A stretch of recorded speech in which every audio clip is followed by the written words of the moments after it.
بسم اللہ الرحمن الرحیم. معزز خواتین و حضرات، ہمارے پختون ادب کے بارے میں جو 75 سالہ پختون ادب کے بارے میں سیشن تھا وہ ختم ہوا، اور اب ہم دوبارہ کتابوں کی رونمائی کی طرف چلیں گے. اور آج یہاں پر ہم 5 کتابوں کی رونمائی کریں گے اور ایک رسالہ ہے ورثہ جس کی رونمائی ہوگی.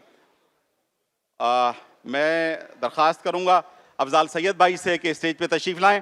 آپ اردو شاعرات اور نسائی شعور جو ڈاکٹر فاطمہ حسن کی کتاب ہے اس پر گفتگو فرمائیں گے افضال سید صاحب. ڈاکٹر فاطمہ حسن سے بھی درخواست گزار ہوں کہ آپ اس اسٹیج پہ تشریف لائیں. دوسری کتاب ہماری خاکوں کا مجموعہ ہے چند ہم سفر، اختر وقار عظیم صاحب کی کتاب ہے. میں اختر وقار عظیم صاحب سے بھی درخواست گزار ہوں کہ تشریف لائیں. فن لینڈ کی منتخب کہانیاں ارشد فاروق صاحب کی تصنیف ہے. میں ارشد فاروق صاحب سے درخواست کروں گا کہ آپ اسٹیج پہ تشریف لائیں. ماشاءاللہ اس وقت تو ارشد بھائی بڑے چاق و چوبند اور تندرست و توانا نظر آ رہے ہیں. کل رات میں ان کی کچھ طبیعت ناساز ہو گئی تھی، لیکن الحمدللہ ثم الحمدللہ یہ شاید کتاب کی رونمائی کی وجہ سے ان کی اپنی رونمائی بھی بہت اچھی ہو رہی ہے. جناب ارشد فاروق صاحب اور بہت ہی خوبصورت شخصیت، بہت خوبصورت آدمی یوسف خشک صاحب، آپ سے بھی درخواست کروں گا کہ آپ بھی اسٹیج پہ تشریف لائیں. سر، نیلی شال میں لپٹی دھن علی محمد فرشی صاحب کی کتاب ہے. اس کو مرتب کیا ہے ڈاکٹر طارق ہاشمی نے. میں ڈاکٹر طارق ہاشمی صاحب، علی محمد فرشی صاحب، آپ دونوں سے درخواست گزار ہوں کہ آپ بھی اسٹیج پہ تشریف رکھیں. عجائب خانہ عرفان جاوید صاحب کی تصنیف ہے کہ جس پر اقبال خورشید صاحب بات کریں گے. عجائب خانہ پر اقبال خورشید صاحب گفتگو فرمائیں گے. میں آپ سے بھی درخواست گزار ہوں کہ آپ بھی اسٹیج پہ تشریف لائیں. عرفان جاوید صاحب سے میں درخواست گزار ہوں کہ آپ بھی اسٹیج پہ تشریف رکھیں. جناب عرفان جاوید صاحب، کتاب بھی موجود ہے، کتاب پہ بولنے والا بھی موجود ہے، بس صاحب کتاب موجود نہیں ہے. تو ہم صاحب کتاب کی غیر موجودگی میں غائبانہ اس کتاب کی رونمائی کروا لیتے ہیں. میں سب سے پہلے درخواست گزار ہوں افضال بھائی سے. افضال بھائی، اردو شاعرات اور نسائی شعور ڈاکٹر فاطمہ حسن کی کتاب ہے تنقید کے حوالے سے. اور اس میں ایک بات اور میں آپ خواتین و حضرات کو بتاتا چلوں کہ آرٹس کونسل کراچی نے اس کی طباعت کے حوالے سے، اس کی پبلشنگ کے حوالے سے آرٹس کونسل نے اس میں تعاون کیا ہے. اردو شاعرات اور نسائی شعور ڈاکٹر فاطمہ حسن کسی تعارف کی محتاج نہیں ہیں. اور آپ میں کرواتا ہوں اس کو. اس مضمون کا عنوان ہے عالم نسواں کا انقلاب، اور یہ مستعار ہے زیخ شین کی ایک نظم کے عنوان سے. میں آرٹس کونسل کا شکر گزار ہوں کہ مجھے ایک اہم تصنیف اردو شاعرات اور نسائی شعور پر اظہار خیال کا موقع فراہم ہوا. فاطمہ حسن کی یہ کتاب ان کے اس عزم کی تجسیم ہے کہ خواتین کے ادب پر تنقید اور تحقیق اب خواتین قلم کاروں کو خود کرنی پڑے گی. یہ عزم اس حقیقت کا آئینہ دار ہے کہ مرد نقادوں سے شاعرات کے احساسات اور فکری زاویوں کو مکمل طور پر پیش کرنے میں ناکامی ہوئی ہے. نسائی شعور پر اردو میں 3 اہم کتابیں مجھے یاد آ رہی ہیں جو فہمیدہ ریاض نے اپنے ادارے وادہ سے شائع کیں: خاموشی کی آواز، فیمنزم اور ہم، اور نسائی رد تشکیل. ان تینوں کتابوں میں فاطمہ حسن کے مضامین بھی شامل تھے. چوتھی یہ فاطمہ حسن کی کتاب ہے اردو شاعرات اور نسائی شعور. یاد رہے کہ فاطمہ حسن ہی وہ نقاد ہیں جنہوں نے اولین اہم شاعرہ زاہدہ خاتون شیروانیہ یعنی زیخ شین پر مکمل تحقیق کر کے انہیں تاریخ ادب کا حصہ بنایا.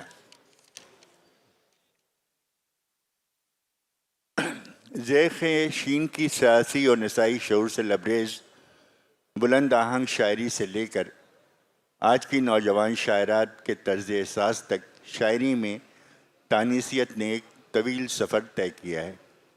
اس میں ادا جعفری اور زہرا نگاہ کی سوز و گداز سے بھری نرم خو آوازیں ہیں. پھر کشور ناہید اور فہمیدہ ریاض کی سیاسی، معاشرتی، معاشی اور مذہبی استحصال کے خلاف توانا اور جرأت مند اظہار ہے جو حبیب جالب کے سوا اور کسی مرد کو نصیب نہیں ہوا. مقبول شاعری کے افق کی طرف نظر دوڑائیے تو پروین شاکر ہی پروین شاکر نظر آتی ہیں. 1970 اور 80 کی دہائیوں میں سامنے آنے والی شاعرات نسرین انجم پٹی، عذرا عباس، فاطمہ حسن، تنویر انجم، سارہ شگفتہ اور عشرت آفرین وغیرہ کی نسائی شعور سے نمو یافتہ شاعری ہے، جس کے موضوعات نے پدرسری نظام کے بیانیوں کے بقیے ادھار ڈالیں۔ چونکہ میں نے اس کتاب کا مقدمہ لکھا ہے، اس لیے بہتر ہوگا کہ میں اپنی باتوں کو دہرانے کے بجائے اردو شاعرات سے متعلق کچھ اور بیان کروں جو شاید آپ کے لیے باعث تعجب ہو۔ چونکہ بات شاعرات کی ہو رہی ہے، انصاف سے بعید ہوگا کہ میں لقا بائی چندہ کے ذکر کے بغیر یہ بیان ختم ہو، جنہیں عام طور پر اردو کی پہلی صاحب دیوان شاعرہ قرار دیا جاتا ہے۔ چندہ 1767 میں پیدا ہوئیں اور 1824 میں ان کا انتقال ہوا۔ ان کا ایک شعر ہے، کرتا ہے مجھ کو دیکھ کے کیوں آرزو تیغ، سر ہے میرا حباب سرے آب جو تیغ، کرتا ہے مجھ کو دیکھ کے کیوں جستجو تیغ، سر ہے میرا حباب سرے آب جو تیغ۔ اس شعر پر قرۃ العین حیدر نے انہیں غالب کا فکری پیش رو قرار دیا ہے۔ اگر صنفی تعصب نہ ہوتا تو ہمیں شاید غالب سے پہلے ایک اور غالب میسر آ جاتا۔ اس موقع میں چند اور اشعار سناتا ہوں۔ گردش وقت سے ہوں پھر دو چار، پھر تیرا راہ گزر یاد آیا، یاد آیا مجھے گھر دیکھ کے دشت، دشت کو دیکھ کے گھر یاد آیا، واہ واہ واہ، گر ہی جائیں گی نظر سے حوریں تو مجھے خلد میں گر یاد آیا۔ یاد آیا، واہ۔ شاعرہ ہیں چمیلی یاسمین، ان کا انتقال 1870 میں ہوا، 1817 میں ہوا۔ میں نے یہ اشعار بہارستان ناز سے نقل کیے ہیں، جو غالب کی زندگی میں 1864 میں میرٹھ سے شائع ہوئی تھی۔ میں اس پر اور زیادہ بات نہیں کروں گا، آپ سامعین کی رائے پر چھوڑ دیتا ہوں۔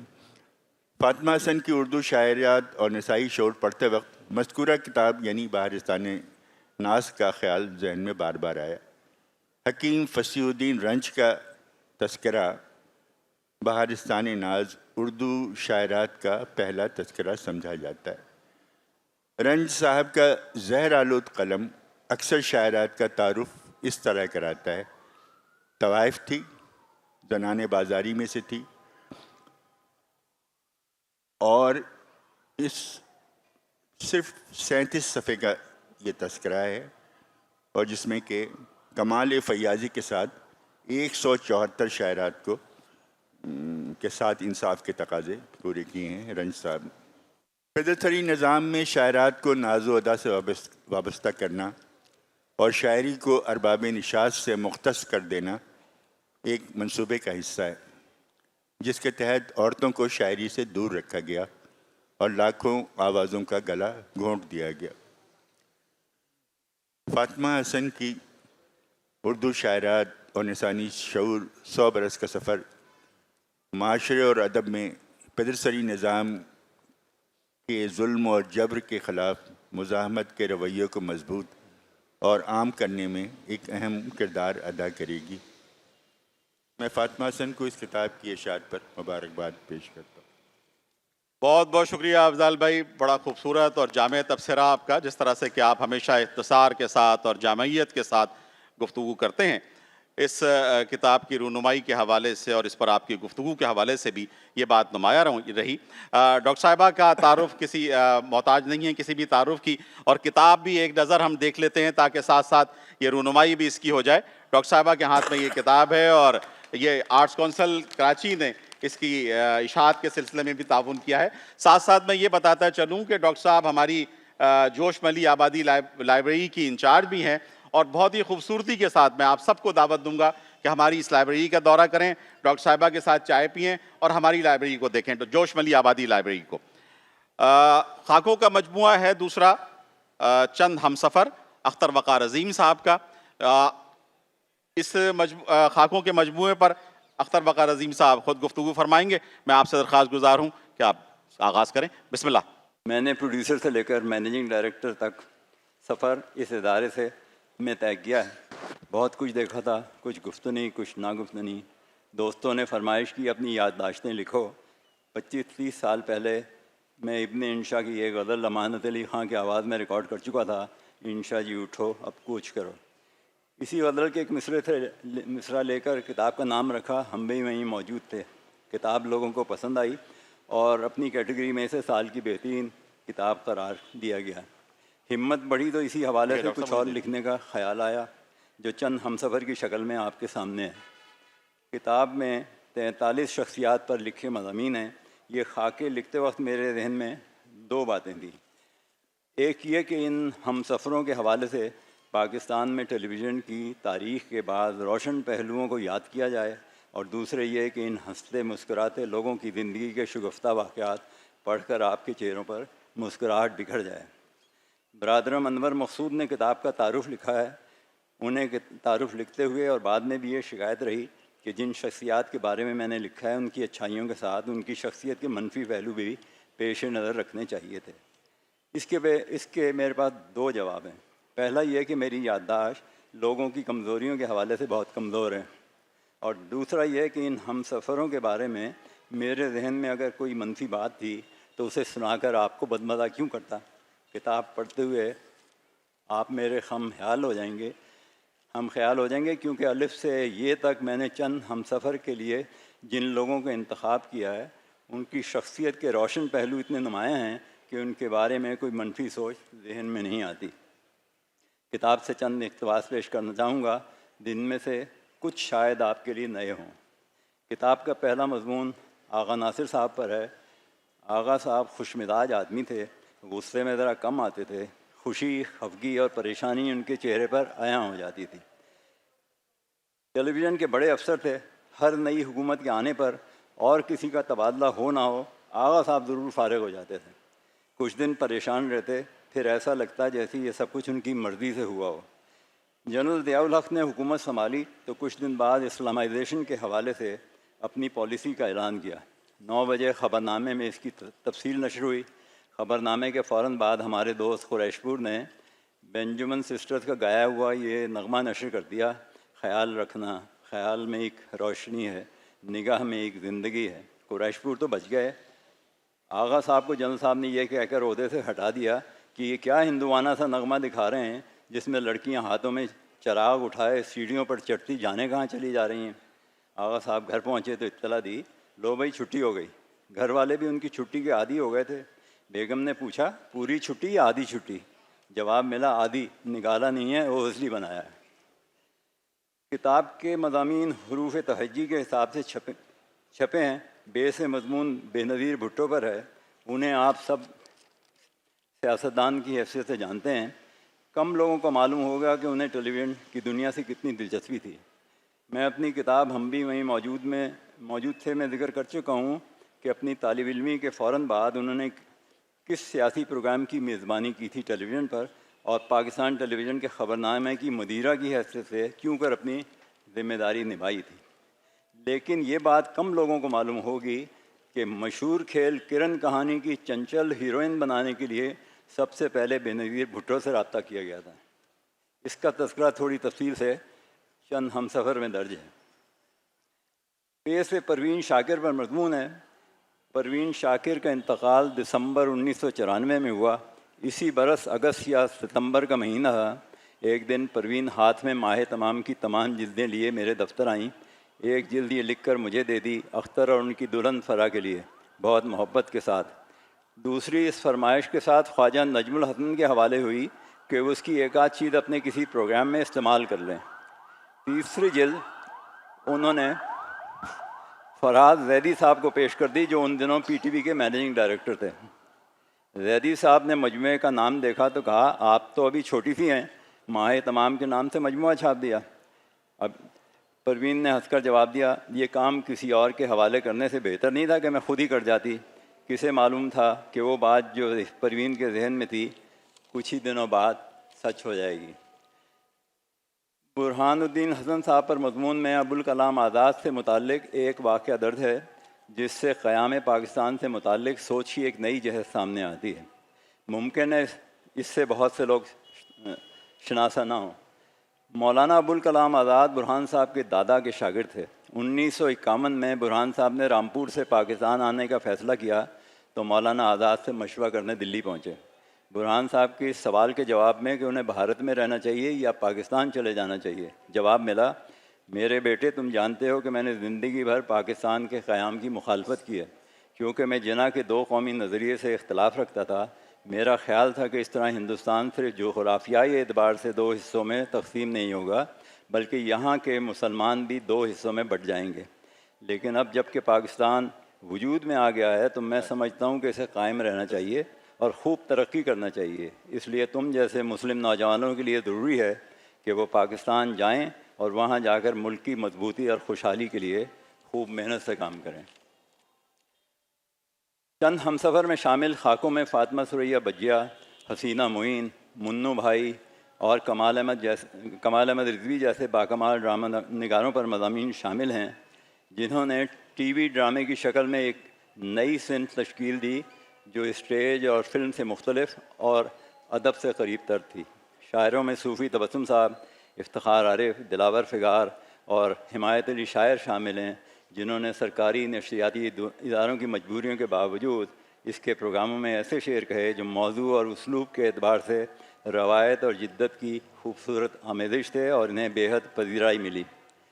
کھیل کے میدان میں جاوید میاں داد، آصف اقبال، جہانگیر خان اور گاما پہلوان شامل ہیں۔ فتح اور کامرانی جن کے مقدر کا حصہ تھی۔ اسی حوالے سے گاما پہلوان کے انتقال پر ایک اخبار نے سرخی لگائی تھی، گاما پہلوان ناقابل شکست تھا، صرف موت ہی اسے پچھاڑ سکتی تھی۔ ان سب سے ہٹ کر ضیاء محی الدین، شعیب ہاشمی، خالد عباس ڈار، نعیم بخاری اور کچھ دوسرے ایسے ہی خوش گفتار لوگوں کا تذکرہ بھی چند ہمسفر میں شامل ہے۔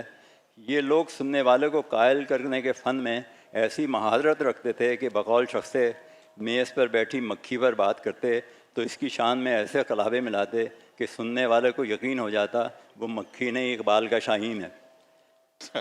وقت کم ہے، اس لیے اپنی بات آرٹس کونسل کراچی اور احمد شاہ کے شکریہ پر ختم کرتا ہوں کہ جن کے طفیل آپ سے ملنے کا موقع مل جاتا ہے۔ شکریہ۔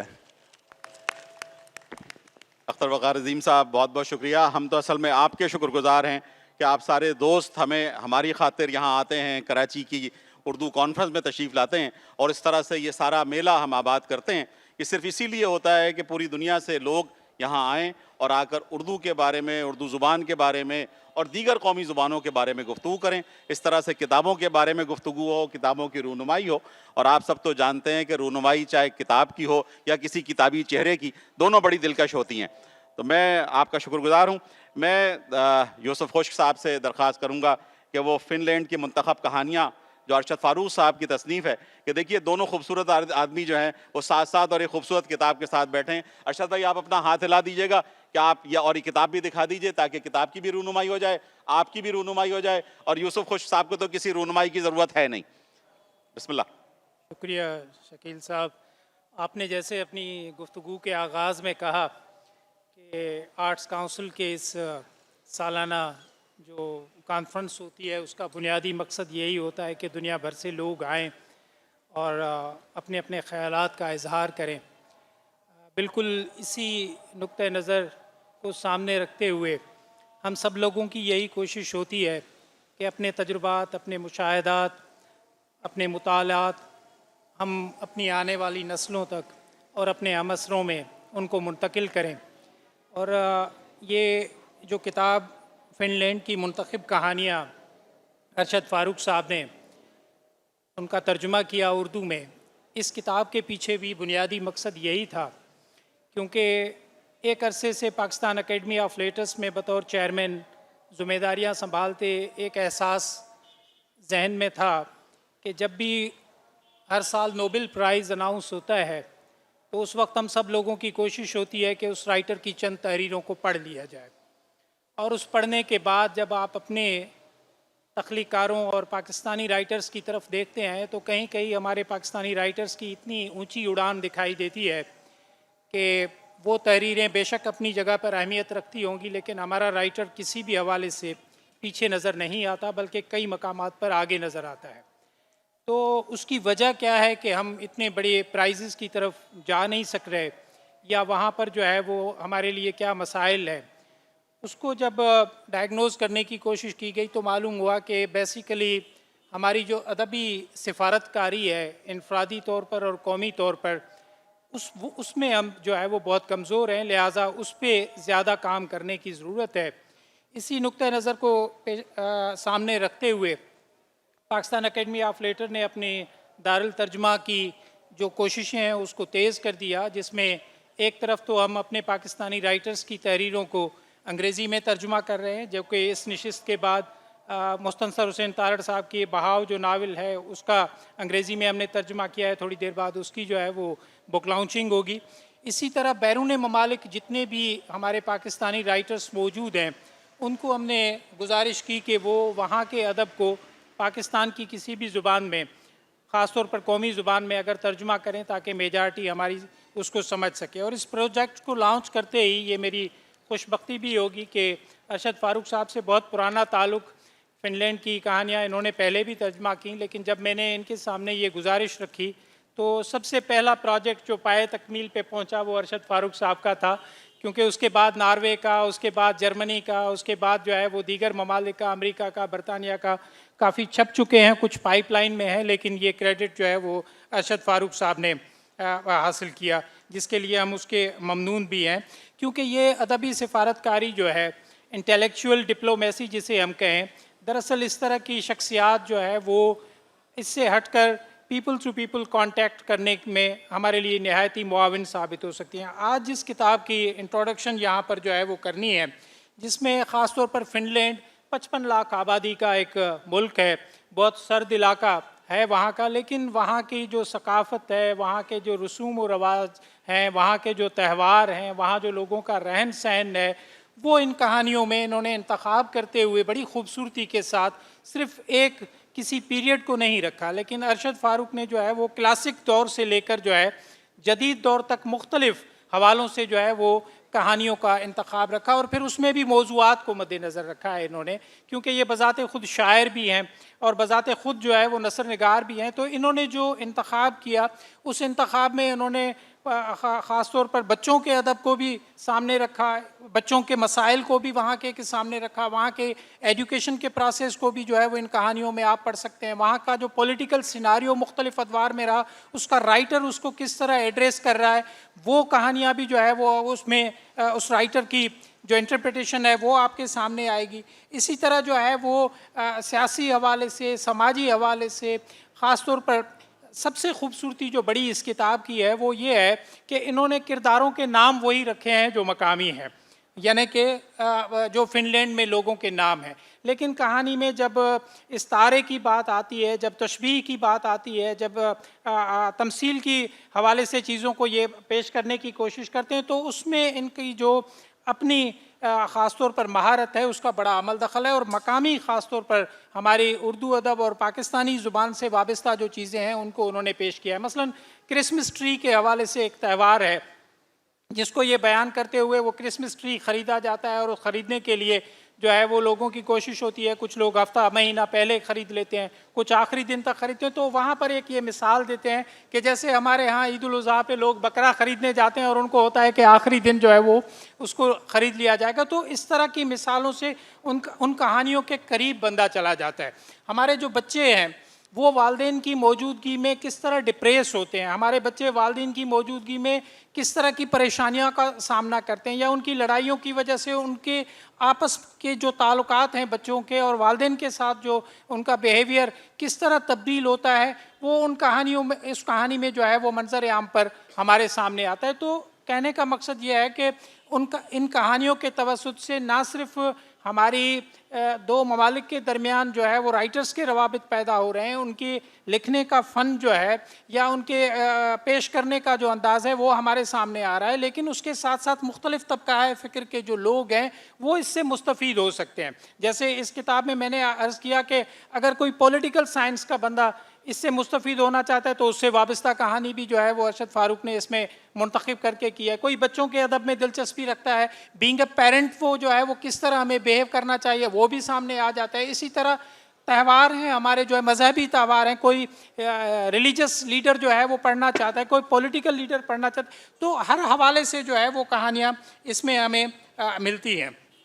اور خاص طور پر سب سے اچھی بات یہ کہ ایک کہانی میں ایک ہیرو جو ہے وہ بتاتا ہے کہ کس طرح زندگی کی بدصورتیوں کو اگنور کر کے آپ اچھائیوں کو چنیں, اور اس طرح کے زاویے ان کہانیوں میں جو ہے وہ ہمارے سامنے آتے ہیں کہ وہاں کا رائٹر جو ہے کس طرح اپنی سوسائٹی کی تربیت کر رہا ہے, یا اپنے قاری کی تربیت کر رہا ہے, اپنے سامعین کی یا اپنے ریڈر کی, یا ہر رائٹر کا ایک ہلکا ہوتا ہے, ایک جورسڈکشن ہوتی ہے, اور اس جورسڈکشن میں وہ اپنے ذہنوں کی کس طرح تعمیر اور تربیت کرتا ہے.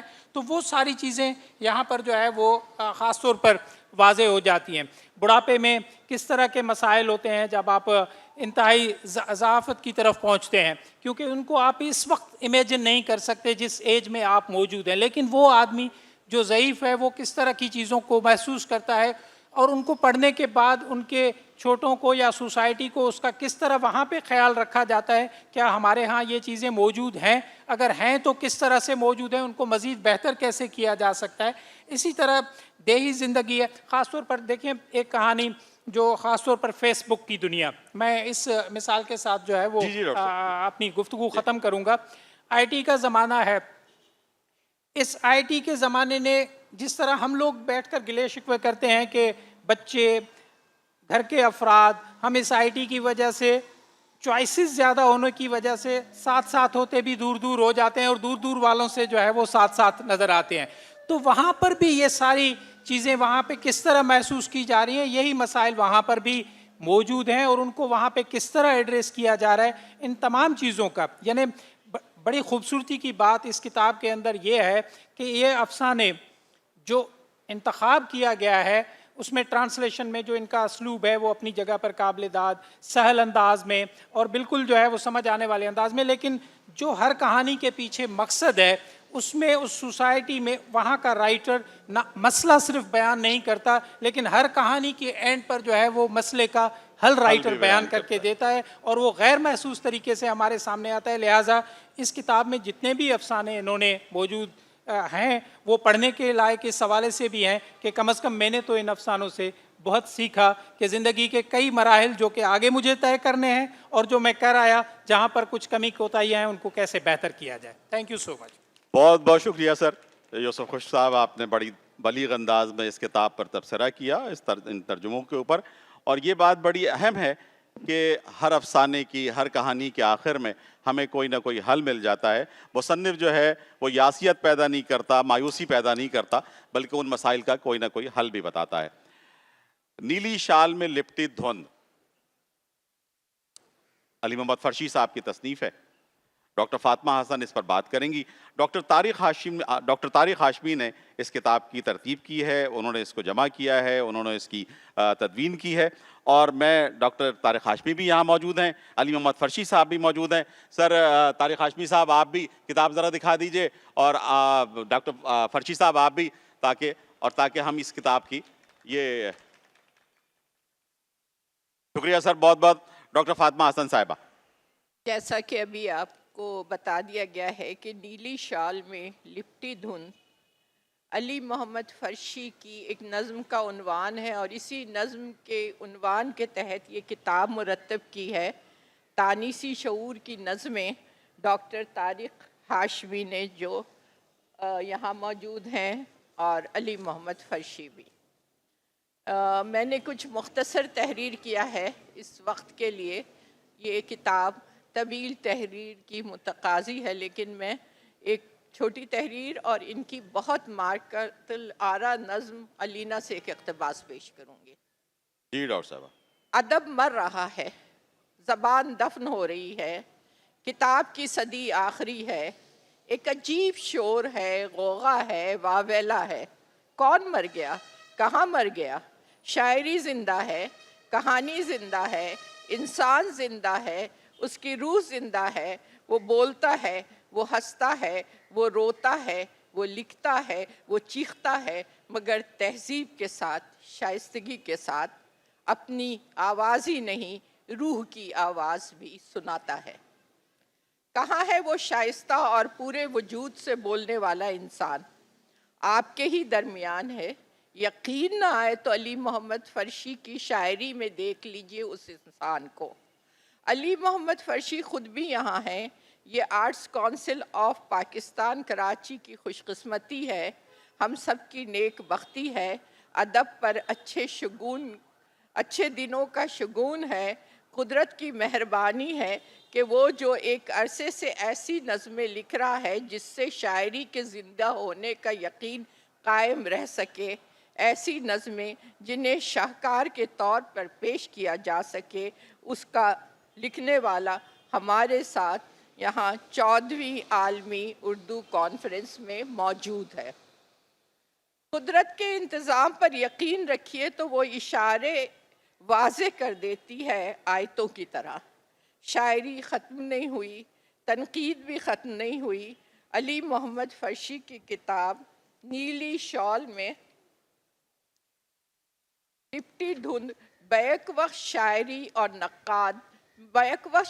اور نقاد دونوں کے ہونے کا پتہ دے رہی ہے. جی ہاں، اس کتاب میں ڈاکٹر طارق ہاشمی نے علی محمد فرشی کی شاعری کی صرف ایک جہت کو پیش کیا ہے جو تانیسی شعور کی ہے، مگر اس خوبصورتی اور بصیرت کے ساتھ پیش کیا ہے کہ اظہار کی وسعت اور کیفیات کی شدت، فکر کی گہرائی، مابعد الطبیعات کی دھند، اسرار کے گوشے، عشق کی سچائی، سب کچھ اس ایک جہت میں سما گئی ہے.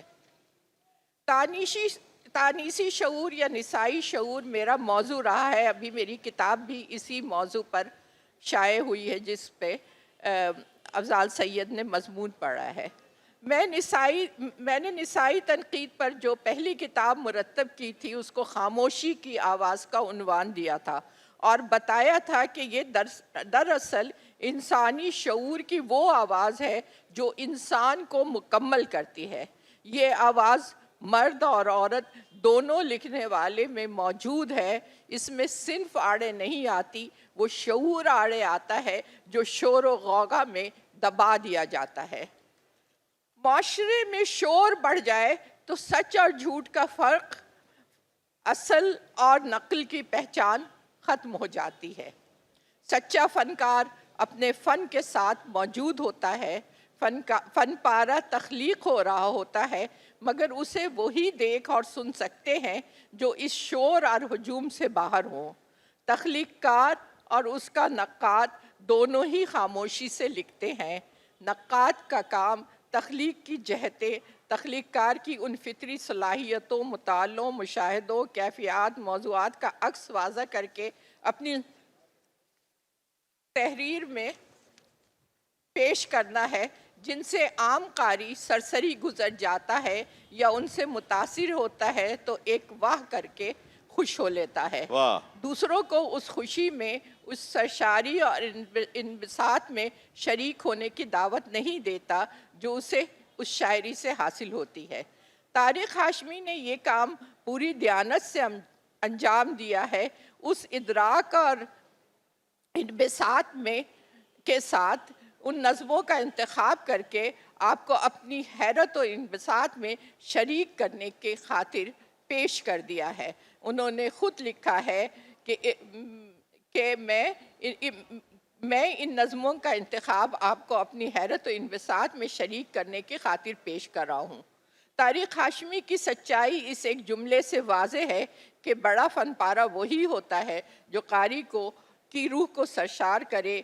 ایک ایسا مابعد الطبیعاتی اسرار اس تخلیق میں ہوتا ہے جس کا ہونا ہی اسے شاہکار بناتا ہے. طبیعت اور مابعد الطبیعات کی جمالیاتی امتزاج کے ساتھ لطیف دھند میں چاندنی کی طرح جھلک دکھاتی، ذہن و دل کو متاثر کرتی، روح میں اترتی علی محمد فرشی کی بے مثال شاعری کو نیلی شال میں لپٹی دھند کا بے حد تخلیقی عنوان بھی دیا جا سکتا ہے. ڈاکٹر طارق ہاشمی نے یہ کام بڑے سلیقے سے انجام دیا ہے. شور میں ایک سچی آواز کو سنا دیا ہے. کیا بات ہے، انہوں نے کیا بات بتایا ہے کہ جو ان کی مارکت الارا نظم ہے وہ 24 اجزاء پر ہے اور ہر جز اپنی جگہ ایک مکمل نظم ہے. تو میں مثال کے طور پہ، کیونکہ اصل تعارف بہت مختصراً پہلا جز پیش کر رہی ہوں. دیکھیے کہ کتنی خوبصورت نظم ہے. علینا ایک ایسی نظم ہے جس کو ہم اپنے عہد کا ایک شکار کے طور پہ پیش کر سکتے ہیں. یہ ایک سوال سے شروع ہوتی ہے. مہک تم نے پوچھا ہے مجھ کو علینا کے پیکر نے کیسا پریم رس پلایا کہ میں اس کے خوابوں کے باغوں سے واپس نہ آیا. مہک تم نے پوچھا ہے مجھ کو علینا کے پیکر نے کیسا پریم رس پلایا کہ میں اس کے خوابوں کے باغوں سے واپس نہ آیا. پریمی کبھی سے نہیں پوچھتے وہ سوالات جن کے جوابات لکھنے میں لاکھوں برس بیت جانے کا خدشہ ہے، فرصت کہاں ہے. پریمی کبھی سے نہیں پوچھتے وہ سوالات جن کے جوابات لکھنے میں لاکھوں برس بیت جانے کا خدشہ ہے، فرصت کہاں ہے. محبت کی آیات پڑھنے سے مجھ کو کہ سوچوں علینا کے آنکھوں کے بارے میں جن سے مجھے آسمانوں کی وسعت بلاتی ہے. سوئی ہوئی آرزویں جگاتی ہیں، پلکیں جھکے تو گھنی نیند آتی ہے، دنیا کی ہر ایک شے بھول جاتی ہے. کیسے بتاؤں تمہیں مخملی انگلیاں اس کی جب میرے سینے کے صحرا پہ ریشم بچھاتی ہیں. سانسوں کا جنگل مہکتا ہے، دل کا پرندہ چہکتا ہے، لفظوں کے طاؤس جب رقص کرتے ہیں. خالی دلوں کے سمندر محبت کی امرت سے بھرتے ہیں. خوشبو کی رمجم میں بھیگی ہوئی زندگی کو کہاں اتنی فرصت کے لکھے علینا کے باغات کی خوبصورت کہانی جہاں سانس روکے کھڑی ہے جوانی. مہک اس محبت میں کب دیکھنے، سوچنے اور بتانے کی فرصت ملی ہے کسی کو جو مجھ کو ملے گی. محبت تو نیندوں بھرا خواب ہے، دیکھتے دیکھتے آنکھ کھل جائے تو خواب کا سلسلہ پھر سے جڑتا نہیں، وقت مرتا نہیں. بہت بہت یہ شکریہ ڈاکٹر پہلا صاحب، جز ہے. بہت خوبصورت. اور میں آپ کا شکر گزار ہوں، اور میں علی محمد فرشی صاحب کا، ڈاکٹر طارق ہاشمی صاحب کا، آپ سب کا شکر گزار ہوں کہ آپ یہاں تشریف لائے. اتنی خوبصورت کتاب آپ نے مرتب کی اور ڈاکٹر صاحبہ نے اتنی خوبصورت اس پر گفتگو کی کہ وہ جو کہتے ہیں کہ سنا ہے بولے تو باتوں سے پھول جھڑتے ہیں، تو یہ بات ہے تو چلو بات کر کے دیکھتے ہیں. یہ بات ہم ڈاکٹر فاطمہ حسن سے کرتے ہیں. میں پروگرام کے اختتام کی طرف چلتا ہوں. عجائب خانہ عرفان جاوید صاحب کی تصنیف ہے اور اقبال خورشید اس پر بات کریں گے. عرفان جاوید صاحب، آپ بھی مطلب کتاب کے ساتھ ذرا سا ایک تصویر ہمارے یہ چلی جائے گی. اگر کتاب موجود نہیں ہے تو وہ تو ہماری لائبریری میں ہے، وہاں سے بنوا لیں گے. کہیں کہیں سے ہم نے اس کو پڑھا بھی ہے. تو اقبال خورشید صاحب. اچھا حضرات، کتاب تو ابھی موجود نہیں ہے مگر صاحب کتاب عرفان جاوید صاحب موجود ہیں. سرخاب اور دروازے کے مصنف. میں چاہوں گا آپ سب تالیوں میں ان کا استقبال کریں. اچھا، جس کتاب پہ مجھے تبصرہ کرنا ہے، جو میرا موضوع ہے، وہ ہے عجائب خانہ، جو عرفان جاوید کی کتاب ہے.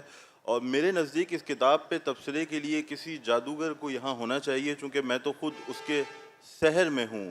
میں اس کے سحر میں ہوں اس کی ادبیت کی وجہ سے، اس کی لٹریرینیس کی وجہ سے. میں اس کی سحر میں ہوں. اس کے اندر جو ڈی فیملائزیشن کا کانسیپٹ ہے کہ کیسے ایک معلوم شے کو نامعلوم شے سے جوڑ کے ندرت پیدا کی جاتی ہے.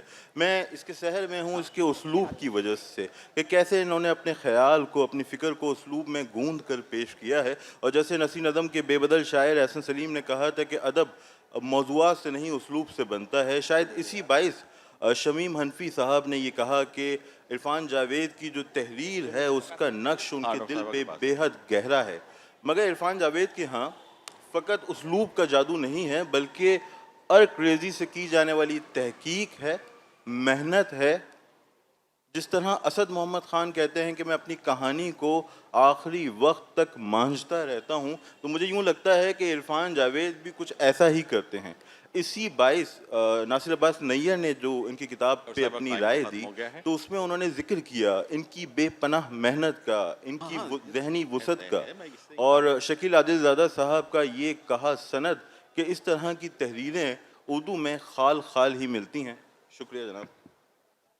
اچھا، آپ صاحبان مجھ سے زیادہ علم رکھتے ہیں. ویسٹرن کلچر میں کینن کا تصور ہے، یعنی وہ ادب جو بہترین ہو، دی بیسٹ، جو کلاسیکی ادب ہو جس سے ہم موازنہ کر سکیں. اور جیسے میتھیو آرنر نے کہا ہے کہ ہمیں جو بھی نیا ادب تخلیق ہو اس کا موازنہ بہترین رائٹرز سے کرنا چاہیے، کینن سے کرنا چاہیے. تو میرے نزدیک یہ جو دی ویری بیسٹ یا جو بیسٹ کا تصور ہے وہ منجمد نہیں ہے، وہ لچکدار ہے، اور لچکدار ہے، اور چونکہ ہمارے ہاں مختلف تحریکیں آتی رہی ہیں تو جو رومانوی تحریک ہے اس کا جو ویری بیسٹ ہوگا وہ کچھ اور ہوگا، ترقی پسند ادب کا ویری بیسٹ کچھ اور ہوگا، جدیدیت کا ویری بیسٹ کچھ اور ہوگا. اور ہم تو جناب اس ورچوئل ورلڈ میں زندہ ہیں، مابعد 9/11 میں زندہ ہیں، تو مجھے کہنے دیجئے کہ اگر ہم 9/11 کے بعد کے اردو ادب کی بات کریں، اس میں خاکہ نگاری کی بات کریں، تو جو اس میں ویری بیسٹ ہوگا وہ عرفان جاوید کے ہاں ہمیں ملتا ہے. اور آئندہ جو خاکہ نگاری ہوگی اس میں جو بھی لکھے گا اس کا موازنہ یقینی طور پہ عرفان جاوید کے لکھے ہوئے خاکوں سے ہوگا. اچھا، اس کا سبب کیا ہے کہ اگر ہم جب قدر کا تعین کرتے ہیں تو ہم کہتے ہیں کہ عرفان جاوید کے ہاں جو اسلوب ہے، جو قوت ہے، وہ کہیں اور دکھائی نہیں دیتی؟ اس کا سبب ان کی محنت ہے. یہ بے پناہ محنت کرتے ہیں، اور خان صاحب اسد محمد خان کی مثال میں دے چکا ہوں. تو یہ جس پہ لکھنا چاہتے ہیں پہلے اس کے بارے میں پڑھتے ہیں، پھر اس سے ملتے ہیں، اور پھر اس کو دوبارہ پڑھتے ہیں، اس کے ادب کو بھی، اس کی شخصیت کو بھی، اور پھر اسے اپنی فکر میں، اپنے اسلوب میں گوندھ کر پیش کرتے ہیں. ان کی جو 2 کتابیں ہمارے سامنے آئیں، سرخاب اور دروازے، ان کا بے پناہ چرچا ہوا، ان کی متعدد ایڈیشن شائع ہوئے. اچھا، اب معاملہ یہ ہے کہ اگر آپ کسی شخص پہ عرفان جاوید نے خاکہ لکھ دیا اور آپ اس پہ لکھنا چاہیں تو آپ عرفان جاوید کے لکھے ہوئے خاکے کو نظر انداز نہیں کر سکتے. اگر کل کوئی شخص اس شخص پہ، اس ادیب پہ، اس شاعر پہ تحقیق کرتا ہے تو اسے بھی عرفان جاوید کے خاکے سے ہو کے ہی گزرنا پڑے گا. ہم نے اجرا کا شکیل عادل زادہ نمبر نکالا تھا اور میں نے اس پہ بہت محنت کی اور دوستوں نے اسے بہت سراہا، مگر آج میں یہ سمجھتا ہوں کہ اگر اس میں کوئی ایک کمی تھی تو وہ یہ کہ ہم اس میں عرفان جاوید کا مضمون شامل نہیں کر سکے. اگر وہ شامل ہو جاتا تو اس کتاب کا جو اجرا تھا اس کے تاج میں ایک پنکھ اور لگ جاتا. اچھا، عرفان جاوید ملاقات اور مکالمے کے آدمی ہیں، محبت کے آدمی ہیں. جو محبت ان کے دل میں ہے اسی سے لکھتے ہیں، اور وہی محبت سفر کرتے ہوئے ریڈر کے، قاری کے دل میں پہنچ جاتی ہے. مگر ان کی تخلیقی قوت صرف محبت سے ترغیب شدہ نہیں، اس میں غور و فکر ہے. اور جیسے میں نے بار بار خان صاحب کی مثال آ رہی ہے، یہ اپنے لکھی ہوئی چیز پہ بہت محنت کرتے ہیں. اچھا، یہی ان کا ہنر ان کی جو ماضی کی کتابیں ہیں سرخاب اور دروازے میں نظر آیا، اور جو موجودہ کتاب ہے عجائب خانہ، اس میں وہ اپنی روایت کو برقرار رکھتے ہوئے نیا پن کھوجتے ہیں. یعنی یہ شخصیات سے تو ہٹے ہیں مگر ان کا جو پختہ روایت ہے اس سے جڑے ہوئے ہیں. اچھا، یہاں پہ یہ پودوں پہ، درختوں پر، مغالطے اور حقائق پر، وقت پر، جنس اور فکشن پہ اپنے بے بدل اسلوب میں اظہار خیال کرتے ہیں. تو یہاں معاملہ یہ ہے کہ وقت کی تفہیم کرنے کی کوشش عرفان جاوید نے کی ہے، جس میں فلسفے کو، سائنس کو، مذہب کو اور فکشن کو وہ خیال میں لائے ہیں. اچھا، اس کتاب کا جو پہلا چیپٹر ہے زندگی کی گوشت سے، یہ اپنی زرخیزی اور تفصیلات کی وجہ سے اپنی مثال آپ ہے. یہاں وہ ہماری ایدھی صاحب، ناصر درانی، خشونت سنگھ، عبداللہ حسین اور طاہر صاحب سے ملاقات کرواتے ہیں، زندگی سے متعلق ان کے تجربات ہم سے بانٹتے ہیں. کیا اہم ہے، کیا ضروری، کیا بیش قیمت ہے، کیا بے قیمت، ان موضوعات پہ انہوں نے قلم اٹھایا اور بتایا کہ اس بابت جو عظیم دماغ ہیں وہ کیا سوچتے ہیں. نثر ان کی بہت پختہ ہے اور ہم تو بس جب پڑھتے ہیں تو سوچتے ہیں کہ کاش کبھی ہم ان جیسا لکھ سکیں. اچھا، ان تمام جو تحریریں ہیں ان کی کتاب میں، اس میں جو عنصر نمایاں ہے وہ یہ ہے، جیسے میں نے آپ سے کہا، لٹرینس، ادبیت، ادیب، ادب. اور اس کی وجہ سے اس میں ایک دلچسپی کا عنصر پیدا ہوتا ہے چونکہ یہ واقعات بیان کرتے ہیں، اور ہمارے ہاں ادیبوں کی اکثریت یاسیت زدہ ہے میری طرح، تو ان معنوں میں یہ بڑی ایک خوبی ہے عرفان جاوید کی. اچھا، عرفان جاوید نے اپنی اس کتاب میں جہاں خیال کی آمد کو موضوع کیا، وہیں انہوں نے یہ بات بھی کی ہے کہ جو قدیم رومی تہذیب تھی وہاں نفاست کو بہت اہمیت حاصل تھی. اچھا، یہ جو نفاست ہے یہ اس لطف سے حاصل نہیں ہوتی جسے آپ کسی چیز کا ذائقہ چکھ کے یا کسی چیز کے لمس سے حاصل کر سکتے ہیں، بلکہ یہ اس سے بلند ہے، اور یہ ہے فنون لطیفہ سے حاصل ہونے والا لطف، اور یہی اعلیٰ ترین ہے. اسی لطف سے تہذیب میں، نسل میں، قوم میں سلیقہ پیدا ہوتا ہے. اگر آج ہم میں سلیقہ نہیں ہے تو ہمیں دیکھنا ہوگا کہ ہم کس شے سے لطف حاصل کر رہے ہیں. تو مجھے ایسا لگتا ہے کہ عرفان جاوید صاحب نے اپنی کتاب میں، اپنی تحریروں میں بھی اس سلیقے کو، نفاست کو اپنایا ہے. آخری بات میں یہ کہوں گا، بنیادی طور پہ کہانی کار ہیں، کافی ہاؤس کے نام سے ان کا افسانوی مجموعہ آیا تھا، تو ان کی باقی کتابوں میں وہی کہانی کار ہمیں نظر آتا ہے، مگر اب وہ بہت آگے بڑھ چکا ہے، وہ ہمیں بے بدل تحریریں دینے پہ تلا بیٹھا ہے، اور حضرات ہم بھی انہیں پڑھنے کے لیے پوری طرح تیار ہیں۔ آپ سب کا بہت شکریہ۔ آپ کا اقبال خورشید بہت شکریہ، عرفان جاوید صاحب آپ کا بہت شکریہ۔ پروگرام کے اختتام کی طرف چلتے ہوئے میں آپ تمام خواتین و حضرات کا بہت شکر گزار ہوں۔ ڈاکٹر فاطمہ حسن صاحبہ، افضال سید صاحب، اختر وقار عظیم صاحب، ارشد فاروق صاحب، یوسف خشک صاحب، علی محمد فرشی صاحب اور ڈاکٹر طارق ہاشمی، عرفان جاوید اور اقبال خورشید۔ ہم یہ ورثہ کی رونمائی کریں گے۔ ہم نے آپ سب کے ہاتھ میں یہ موجود ہے۔ یہ ورثہ جو ہے وہ نیو یارک سے رئیس فارسی صاحب شائع کرتے ہیں، اور اس کو جو ہے جو میں نے پہلے آپ سے اعلان کیا تھا کہ اردو شاعرات اور نسائی شعور جو 100 برس کا سفر ڈاکٹر فاطمہ حسن کی کتاب ہے، اس کی بھی اشاعت میں جو تعاون کیا ہے وہ ورثہ پبلیکیشنز نے کیا ہے۔ ہم اس ورثے کی رونمائی کریں گے۔ اس کے ساتھ ہی میں اس پروگرام کے اختتام کا اعلان کرتا ہوں۔ بہت بہت شکریہ۔